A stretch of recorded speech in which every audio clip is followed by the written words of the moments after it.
very good morning to you. Welcome to Motivation Monday, where we bring you challenging conversations and inspiring stories. Well, where are you tuned in from? Where are you watching or listening to us from? Would love to hear from you. 20316 is our SMS line. 0786316316 is our WhatsApp line. Now, last week we were talking about Dare to Dream.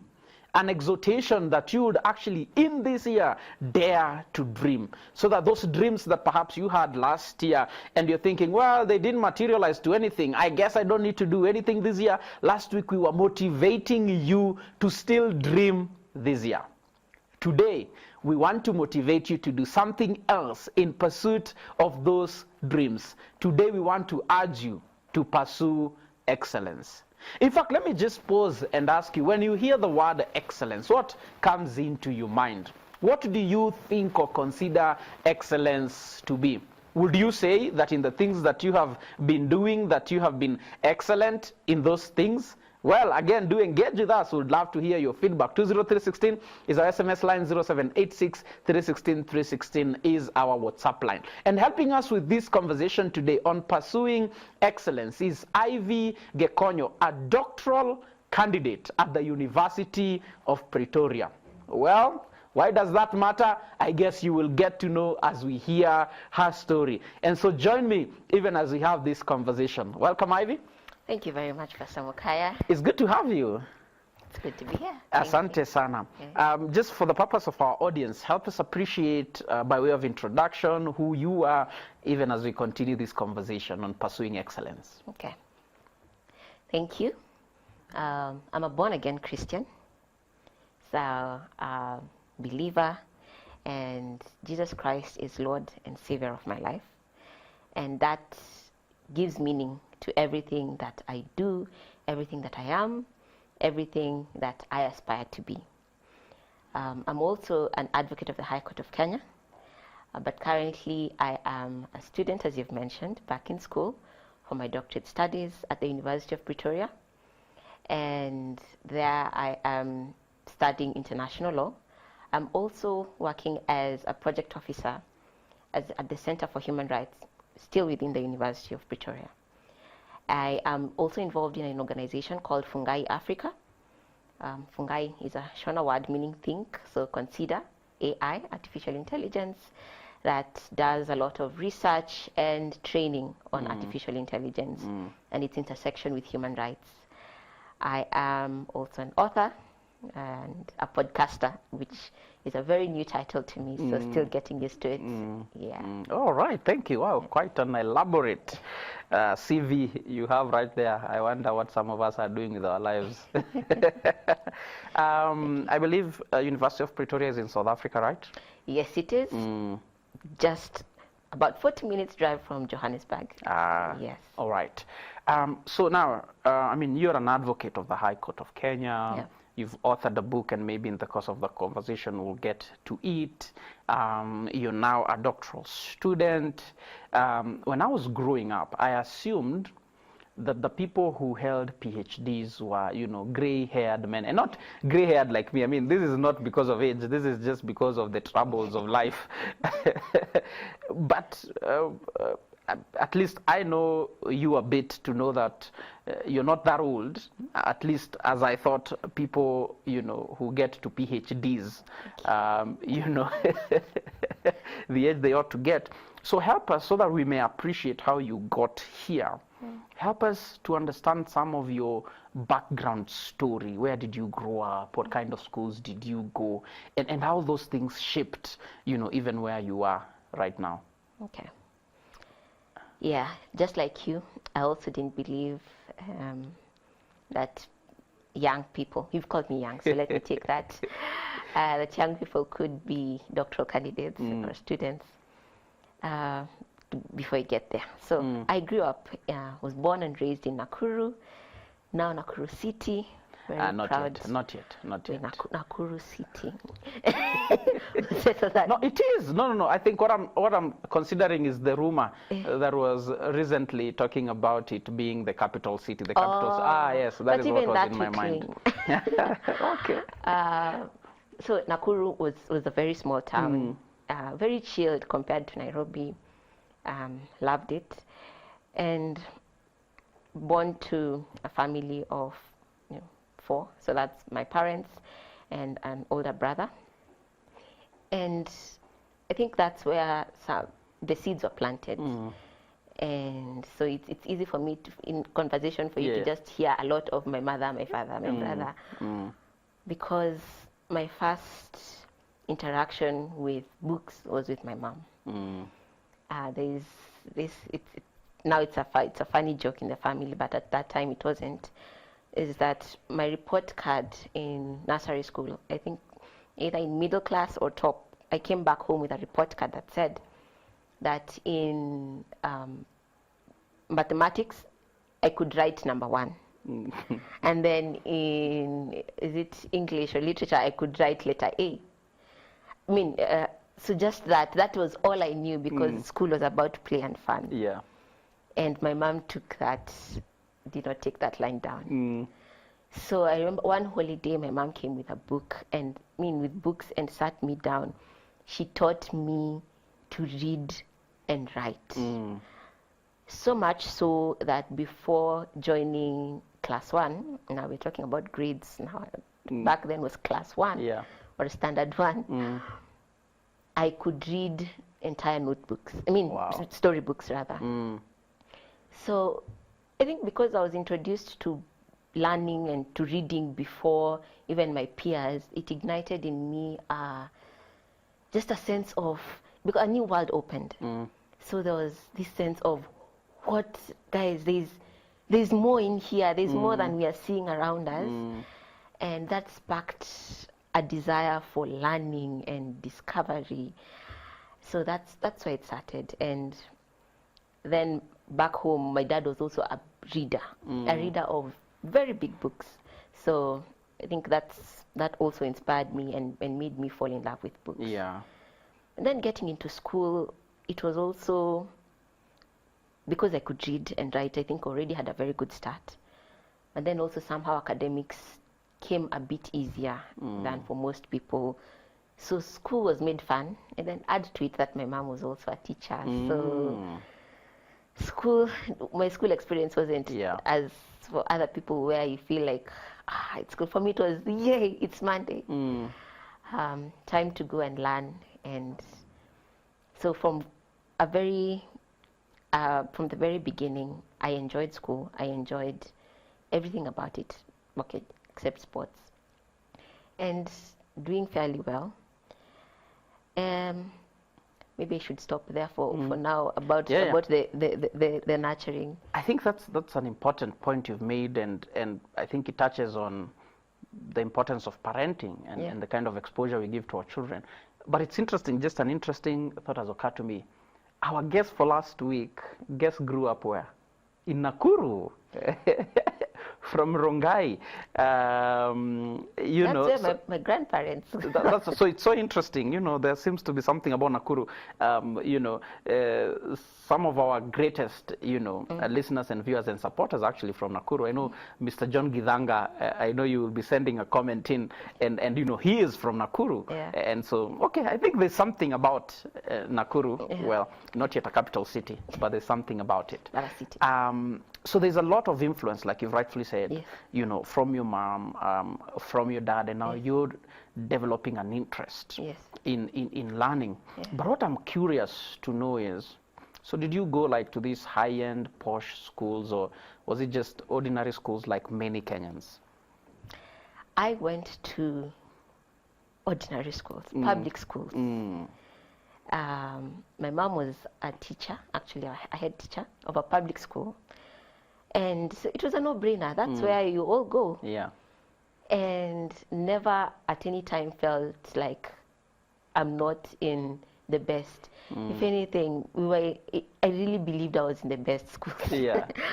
Actually, in our school, we used to say we are in the best school, south of Sahara, north of Limpopo, at every parade. So I believed I was in the best school, despite being public schools. And even then, I didn't know that we had fewer resources than other people. Yeah. And so school, for me, as I knew it then, was okay, and it was good. And now I appreciate even that journey. Yeah. Public school, actually was in public school all through even university, Yeah. at Kenyatta University. Oh, wow. Proud alumni. So, public primary, public high school, public university. Yep. Oh, great. And now at the University of Pretoria. Fantastic. Now, as you're growing up then, so you have an influence from your mom, you have an influence from your dad, you've started falling in love with books. Whenever it is that you would hear this idea of excellence, in your mind, what did excellence mean then? And what does excellence mean for you now? Because it will be important that we define this excellence you're talking about as we go along. Okay. There's a question you also started with at the beginning. Yeah. You asked people, what comes to your mind when you think of excellence? And at that moment, what came to my mind was the picture of an athlete, because we come from Kenya, great Yeah. athletes. An athlete standing on a podium, probably receiving a trophy for winning the Olympics. You know, that success and being, the spotlight for Yeah. success. And I believe that's the view for most of us, and that is actually what I saw or viewed as excellence to be growing up from when I was younger. As I've mentioned, when I was in school, I enjoyed learning. And so I did well in school. That meant every end of term, there would be prize giving ceremonies, and I would be there receiving an award. So awards used to go to top 3s. And so now for me, it would be, I'd actually feel I've excelled if I'm position 1. Yeah. You know, even at position 3, yes, I'm happy, but you're almost receiving it with no smile, because you're like, why did this one beat me? So excellence was, to me, at that time, being position 1. Yeah. Anything less than, I have not excelled. There was a time that one will never leave my mind. I think I would say was my first real brush with failure. It isn't failure. Then I got position 5. Ooh. And that felt like the end of the world. Because I now didn't want to eat. Even on the prize giving day, I didn't want to go to school. Because you feel like the whole world is watching you and has seen you fall. And so, yeah, that was my view of excellence. And I, at that time, I felt I had fallen below par. And that went on with me for a very long time. But I think maybe with a few falling and failings here and there, you come to, it came to teach me many, many lessons. And so now my understanding of excellence, of course now I'm not in, okay, yes, I'm in school, but I'm not in a situation where now this prize giving. There's top 3. So does that mean I'm not, excellence cannot be achieved? Yeah. So excellence the definition of it had to evolve with different circumstances. Now with work, your boss isn't going to give you a trophy at the end of the week. So now I have come to understand excellence as the first thing. For me, it's what it is not. Okay. Is that it is not perfection. Aha. Because even when I first got a job, my idea of it was, now I've got a job, what's expected of me is that, even God expects that everything that I do, I do as unto the Lord. Yeah. So here I'm representing God. If I'm writing a report, it needs to be done like someone who was doing it unto the Lord. Because there needs to be a testimony in that report. So it needs to be the best report these people have ever seen. So some pressure. But you can't always be the best. Yeah. You will make mistakes. And so does that mean you're not glorifying God at that time? I struggled with that when I feel it wasn't the best, because there are times it wasn't. Yeah. So now, knowing that it was not perfection, then what is it? I've come to understand that excellence is about doing your best. Doing your best with what you have. Okay. So if it's resources, because you see, there are people who can do more because of the resources that they That's have. true. If it's giving, there are people who will give more because they have more. Yeah. So if I have given to the best of the resources that I have, that is the best, then that is excellent, excellent giving. Yeah. I do not have the best voice. But you can excellently sing.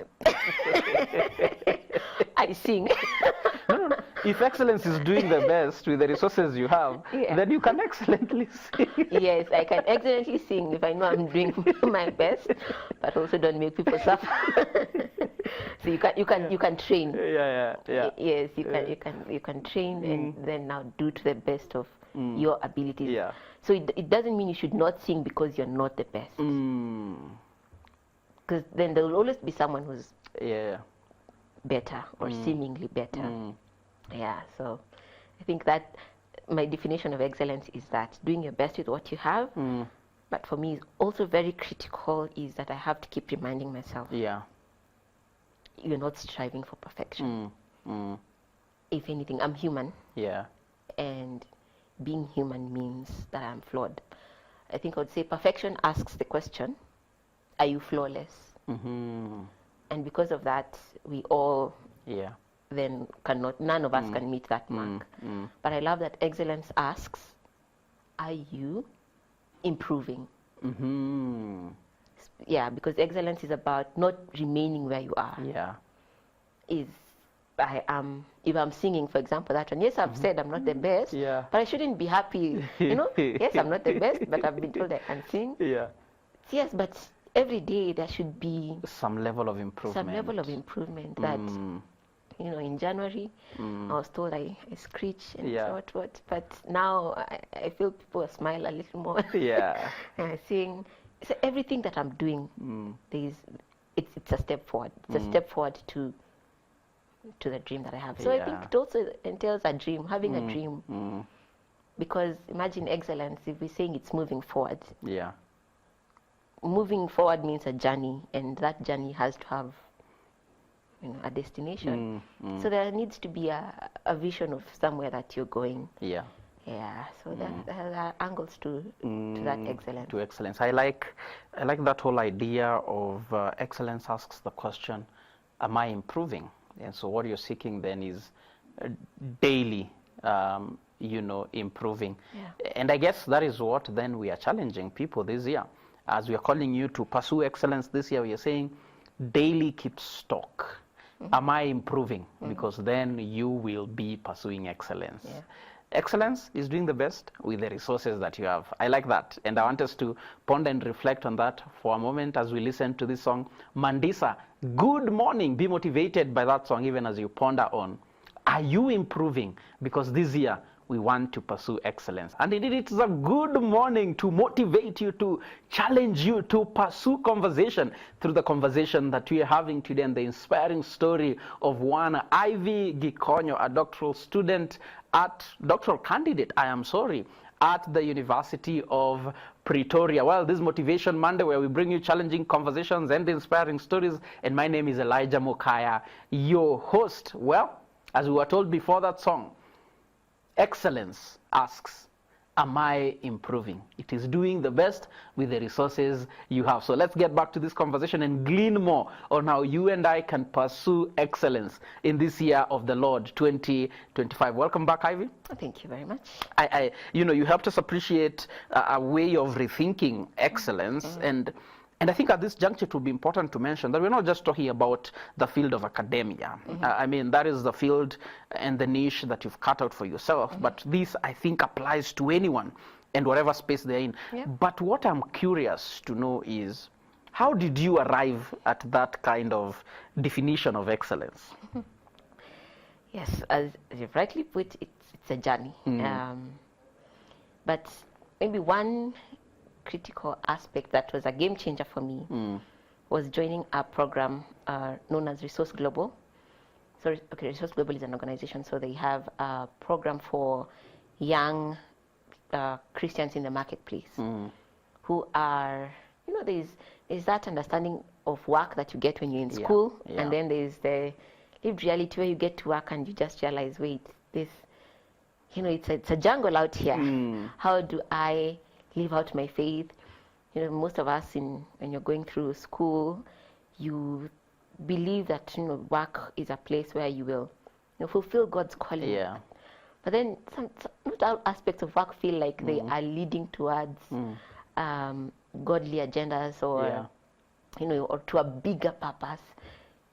Your work could just be filing papers, and you're looking for meaning in that. And so Resource Global helps you to see your work as God ordained, to understand how God appointed that you would do that work even when He created you. And for me, beyond that was also the right understanding of failure. Yeah. And interestingly, as I was going through the program, I experienced a challenge at work, and I felt like I was failing and feeling not good enough. And the program helped me to see that,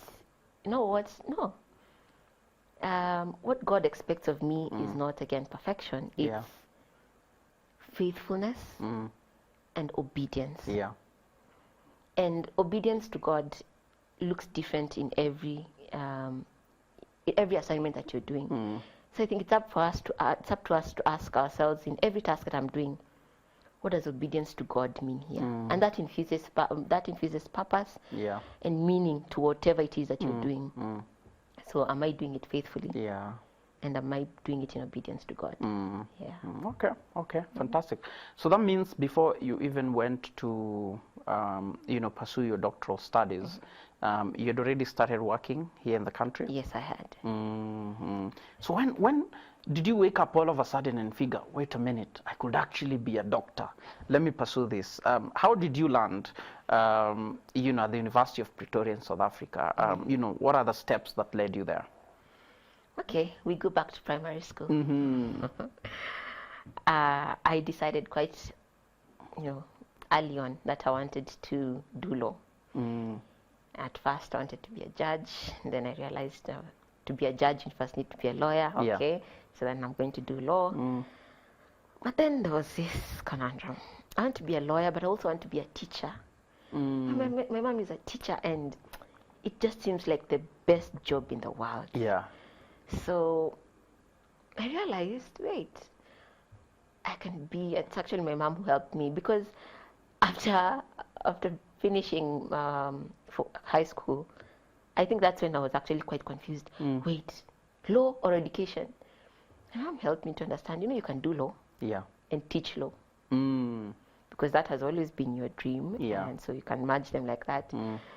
So that became a good plan. Went to Kenyatta University, did law undergrad, and then after that, a miraculous opening of doors. God opened a door. Got a scholarship. I went to Oxford Brookes University in the UK. There I did my master's in international law. Then came back and worked a bit at a law firm, then with a government commission, and the dream was still there to teach law. Yeah. And so to teach law meant you also have to go higher. So doing a doctorate. So I applied to the University of Pretoria. I knew of a program there that I was interested in. I applied, but it took long, because there was feedback not to the university, but actually, because you see, your grades they have to look at your grades. There's a body that needs to look at your grades and then do an equivalent of what that means now by South African standards. So that process took a year, something that should have taken 2 weeks because of COVID. But anyway, finally they got back to me, and I then was accepted to the university. Now that was one bridge crossed. You've been accepted to the university, but what does that mean? Do you leave your job? Yeah. Do you, because you then leave your job, go there, then how do you live? How do you survive, rather? Yeah. And then one time, I saw this scholarship opportunity from the University of Pretoria, a Commonwealth scholarship. And I looked at the requirements, as I had looked at many others before. You know, scholarships are generally very competitive. Yeah. Now this one was because in the whole Commonwealth, they were taking 2 people. Wow. And And Commonwealth countries, for the purpose of our understanding, these are countries that were colonized yes, by the British. by the British. Yes. So, and there are many. Yeah. Now, in addition to just the fact that they want only 2 people, the list of requirements was also quite long. Now, that is not the hard part. Me, I can do that. I can put things together. But it also required me to go to so many people.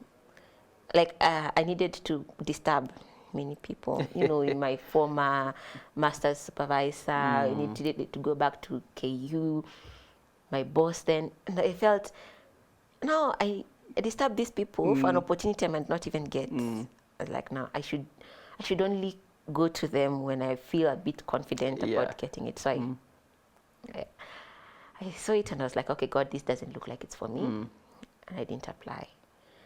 The following day, a friend of mine called Ashina sends me the same one.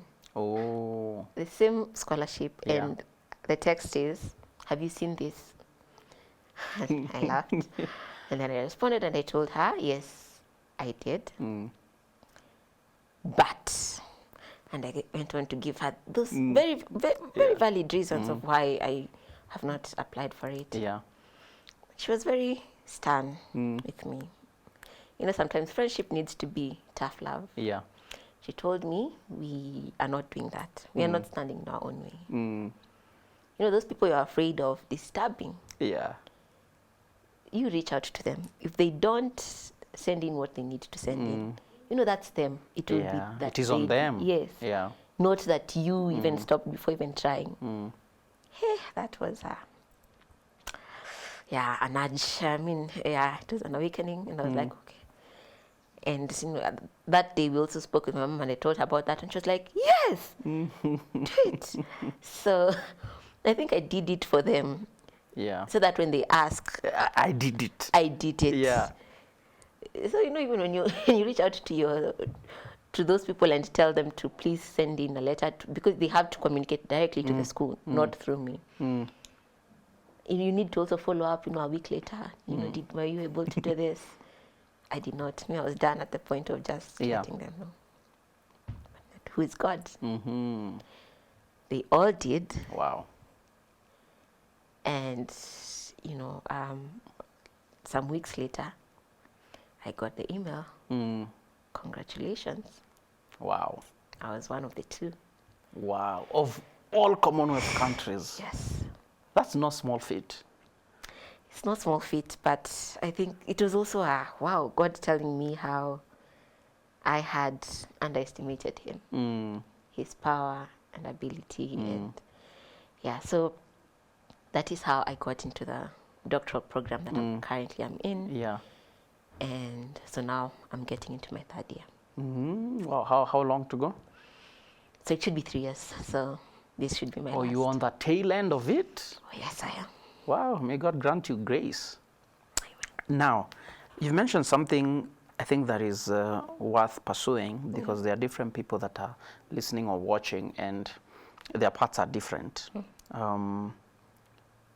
We should not stand on our own path. I think that was the advice that your friend Ashina, you said, Yes. Gave. What then do you say to someone, that is second guessing themselves? It could be someone is thinking of starting a business, someone is thinking of going back to school, someone is thinking of applying for that job, someone is thinking of getting into politics, whatever it is that could be. What then would your advice be to that person, especially in light of the good advice that you received from your friend? Okay, so I would start from that advice. Let it not be that you're the one who was your own barrier. It would rather be, say, there was this thing, there was that other thing. But you would also never know whether you're going to succeed unless you try. Yeah. I'll also give the example of the podcast. I started a podcast last year, Yeah. 2024, not too long ago. And this is something I had wanted to do for years. But there were so many reasons for me not to do it. For one, again, it felt like there were other podcasters doing a good job. You know, it's not a competition, so it's if they're already doing it, so why again should I? There is also the fact that I don't know how to edit. And the list was long. Yeah. Of why not to. I think last year, why I did it, and when I resolved to do it, I did it immediately, was I realized there is no perfect time. There is hardly ever, yes, things align, but there is hardly a perfect time where everything just looks, you know, someone sets the stage for you and invites you, come sit here, do the podcast. No, you start, and then if it's perfection, because for me it's perfection that I find to be my weakness that I want. It's incremental. You get there step by step. As you're saying, it's excellence. Excellence means, even with that podcast, I did not start with gadgets. Still don't have gadgets. But you started anyway. I said I'll start. Yeah. And then as I go on, I'm refining. From the first one, I realized there's something I made a mistake on. I improved on the second one. Even now I'm realizing, okay, so there's a difference between using your phone and using a microphone. So now I'm saving up for a microphone.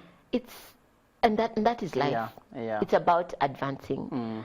And if you do not start, then you'll realize no dreams. So fear or lack should not stop you from achieving your dreams. So whatever it is, whatever other reasons will always, or not reasons, excuses. Will always be there. Will always be there. Actually, we've done an episode, and please do check it out. Just Start. I think that's the title of that particular show. You can check it out on YouTube. I used to belong to a company some time back where we would be motivated every day when we would meet, and they had an interesting definition of dream. So they treated dream as an acronym, and they said dream means don't remember excuses anymore. Do you have a dream? Do you have a dream? In other words, don't have excuses. So I like that. Excuses can be plenty, and they stand in our way of doing that which the Lord will desire. There's also another one. There's another excuse, usually age, for example. Maybe you want to go back to school and you're thinking, but I'm too old. I had something somewhere that was quite funny. That if you're saying, oh, I'll not start school because maybe by the time I finish school I'll be 45. Guess what? After those 4 years, you'll still be 45. Without school. Without a degree. So wouldn't you rather be 45 but with that? So I think it's looking beyond. So if you're 30, looking at 35, what would I want to have been of these 5 years? So that we're not also passively living. That's true. Taking steps forward always. All right. I like that. I want us to listen to another song, and then we come and now begin wrapping up this conversation. And I really hope that you are learning quite a bit. But even more, I hope you're motivated. And not in the sense of, motivational speaking. I began my business of, chicken farming with one feather. Not that kind. But rather the motivation that propels you to action. And that you're actually purposing from today and resolving to actually pursue excellence, improving on a daily. Indeed, what is your testimony this year? What are some of the things that the Lord has already started igniting in your hearts? What are some of the things that the Lord has already done? I mean, we haven't gone too far into 2025, but surely God has already started doing some things. What is your testimony? 20316 is our SMS line, 0786316316 is our WhatsApp line. And today we get the privilege of listening to the testimony of one Ivy Gikonyo, a doctoral candidate at the University of Pretoria, as she motivates us today to pursue excellence in this year of the Lord 2025. And so let's get back to this conversation. My name is Elijah Mukaya, your host. Welcome back. Thank you. And now, you know, people may hear your story, and it's quite a flowery story, to be honest. Not many of us will get an opportunity to pursue a master's in the UK and a doctoral, you know, education in South Africa. And the beauty is, like you said, excellence is doing the best we can with the resources we have. But one might assume, okay, I guess this girl has it all covered for her. Are there challenges that you have faced perhaps on this journey of pursuing excellence till where you are right now? And what are some of those that you're willing to share with us? Okay, yeah.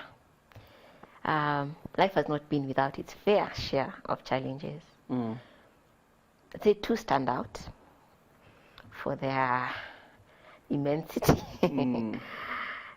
One was sickness. I fell sick when I was 13 years old. And it was a sickness that affected every area of life.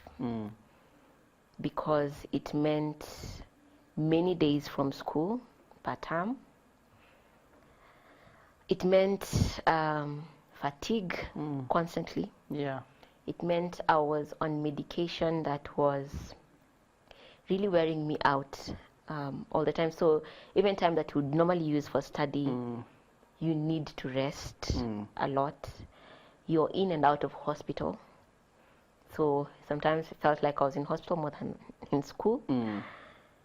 And you know, just adjusting to a new life. But also, I think maybe the worst part of it was that it was also a journey of misdiagnosis after misdiagnosis. Oh no.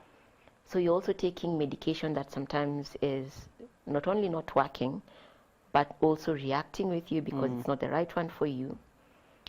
And because it's that journey of misdiagnosis after one after another, you're seeing no end to this. In fact, some doctors said this is a lifetime condition. You will be dependent on your family for forever. You will take this medication forever. So that was a dark time. And this went on for 7 years. 7 years. 7 years, from when I was 13. So that's why I even had to leave, to move from a boarding school to a day school. In high school to then get proper care at home. So this did a number even on my studies because when you're not studying as you did, you're not even as confident as you were, because what I would get were attacks, and now you're always in fear of I might get an attack. Yeah. It's not something you want your friends to also see. You don't want to be seen differently. But then it would happen. And in school one time, it actually happened in class. And I remember being asked, okay, so now when the episode was over, the teacher, you know, I had to be rushed to the nurses. And then later when I came back to class, the teacher told me, you know what, I can't stand this in my class. What? So, you know what, just take your things and leave my class, and anytime I come to class, you go out. The teacher. A teacher. So, you know, it's such setbacks that you're dealing already with a situation that's very hard on you as a teenager. Yeah. And then people not believing that you're actually sick, but that feeling like you're pretending. So, yeah, I think that also made even friendships and relationships became hard because then you don't know who to trust. If I tell you, will you also think that? Yeah, so I think that also made, already my parents were my number one supporters and friends. But that just also made it, at some point it was only them and my brother.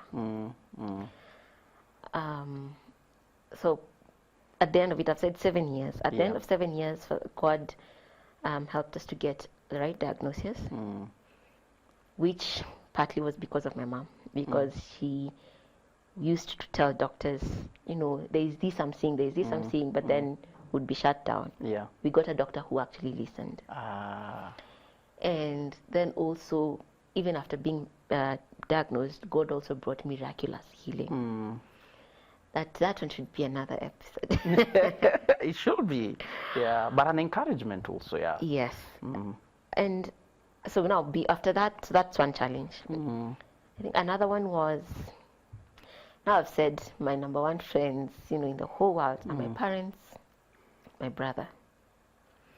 In 2019, my dad got ill, and you know, it's okay. So he's admitted in hospital. They say, oh, we are seeing this, so we need to do surgery. I mean, things were just it's very big news, one after another. Yeah. And within a span of a week, he was gone. Yeah. So that was a major setback, and this was just before I was set to now go and do my master's. I said I'm not going. Of course, now this was after the dust had settled, the burial had been done. I just told my mom I'm not going. And she said, no, you're going. You're not staying in my house, because my plan was I even leave Nairobi, I go back to Nakuru, I'm staying with my mom, I'm taking care of her, we need each other. My mom said, if you stay here, you will never leave this house. Yeah. Your dad would have wanted you to go and be the best that you can be. So that was it. That was how I got to go. Kicking and screaming, but I went all the same. Yeah. And wow, praise God for mothers. Did well. Yeah. So it's a journey of, I think the story is also that, nothing that I've done has been by myself. There are many people who would be counted as having contributed to my journey. Yeah. Wow, those are heavy challenges. Those are extremely heavy challenges. You'd mentioned that you're an author. When you're introducing yourself, at least I have the privilege of knowing the book that you've authored. It's related to your grief and the loss of your dad. Just mention something about that. Yeah, the book, the title is Even Here. It's a book about learning to trust God with grief. I say learning to trust God because that's what I had to do. I think the loss of my dad was a big blow to my faith, because you believe in a good God, a good God who does good things. I've told you I was sick. God healed me. That's the kind of God I knew. A God who heals us of our diseases. You know, a God who delivers. When my dad here was sick and we prayed and prayed, we really did pray, and people prayed. And God didn't bring the healing that we were praying for. And so it was, first of all, having to learn to reconcile that idea of, wait, God, how are you a good God? And so is it that you're not a good God? Because this death is not a good thing. Yeah. Because the pain that I was feeling did not feel like it had come from a good God. So it's either that you're not good, so you don't do good things, or maybe this was an accident, and you are somehow unable to stop it. I, for a long time, just wanted an explanation from God, something to say this is why your dad had to go, because it didn't make sense. We had a whole life planned out that involved dad being there. You know, the dream even of having your dad on your graduation, the dream of on all big days, and when your parents are your anchors, and the reason even for why you do a lot of things is to make them proud. So part of the meaning of all that I was working towards was lost. But I had to go on that journey of learning to trust God.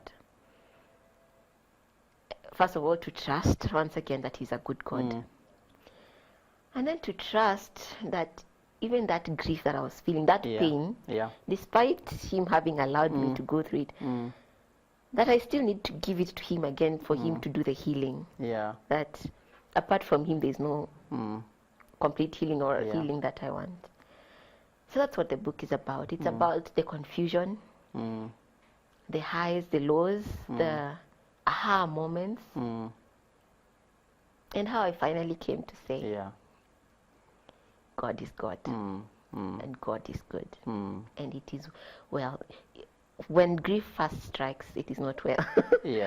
But now the journey of coming to say, it is well with my soul. Wow. What's the title of the book? Even here. Even here. Learning to trust God without grief. Okay, wonderful. Our time is running out, and so I will just ask that in terms of practical advice now to all those that are listening, all those that are watching, in the different areas of life that they are in, and whatever pursuits that they have, what advice would you have, even as we seek in 2025 to pursue excellence? I think my advice would be, as from my own journey and things that I have learned, as I started by saying, for me, my understanding of excellence has been to understand what it's not, even before what it is. That plan, it is not, firstly, it's not perfection. Even God does not expect perfection of you, but He expects that you're growing. Even in your walk with God, it's a walk where we are growing day by day to be more and more like Christ. If you were like Christ, would be up there. It's also not about being better than other people, so that I know I'm doing something right because you see I'm better than these people. So that means I am number one. No. It is not about looking at others being better. I'd say excellence is more than also just what it is that you're looking for. As you said, it's a journey. But it's not about that end goal only. The results. Yes. So, yes, I might be in school. You're looking to graduate with honors. And so you believe that every day as you're working towards good grades, so getting better and better. But you might not get the honors. Or you might. But that is not what excellence is about. Excellence is as much about the journey as it is about the destination. So what God expects of you is not, He's not waiting to see whether you get the honors so that He claps and says, well done. God is looking at your faithfulness every single day. Today, with what you have you done your best? Then leave the results to God. Wow. So today, with what you have you done the best? Yes. And then leave the results to God. So the results, that's the domain of God. But usually, God has just a way of working through our own faithfulness to still bring out the results. One of my favorite passage of scripture in Proverbs says, all hard work leads to profit. And so I can put in the hard work. I may not guarantee the outcome, but it leads to profit at the end of it all. So sometimes the profit might not be what it is that you thought would be the profit, but there will be profit. Wow, thank you so much, Ivy. This has been an honor. What a conversation this has been. I am challenged myself to pursue excellence this year, to improve on a day-to-day. I like that. That is what I am going home with, to improve on a day-to-day, because excellence is not about perfection. Excellence is not about being better or the best. Excellence is not about the outcome at the end. I like that. May God help us to that end. So thank you very much, and all the best with your studies as you in your final year. Come back home with that doctorate, with honors. Thank you. All right. It's been a pleasure. Thank you very much. Having me. Well, that is what we have for today. And I do pray and hope that even as you're coming out of this conversation, already in your mind you're thinking, wow, I really do need to take stock of my life and to begin improving in every aspect of my life. That is the only way that you and I can pursue excellence. And that is the only way that then we'll be able to glorify God and even attain some of those results that we are looking for. Because that is not our domain. Because all we need to do is do our best, and then God does his work, which is bring out the results. I pray you've been motivated.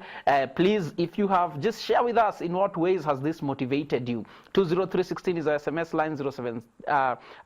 86316 is our WhatsApp line. But before I go, let me remind you that we continue bringing programs like to you and your way by virtue of donations from men and women like yourself. And so if this has blessed you, and if God has given you ability, and perhaps you have a burden to share your resources with us so that we may continue doing this, feel free to do that through paybill number 316, and for account, just write your phone number.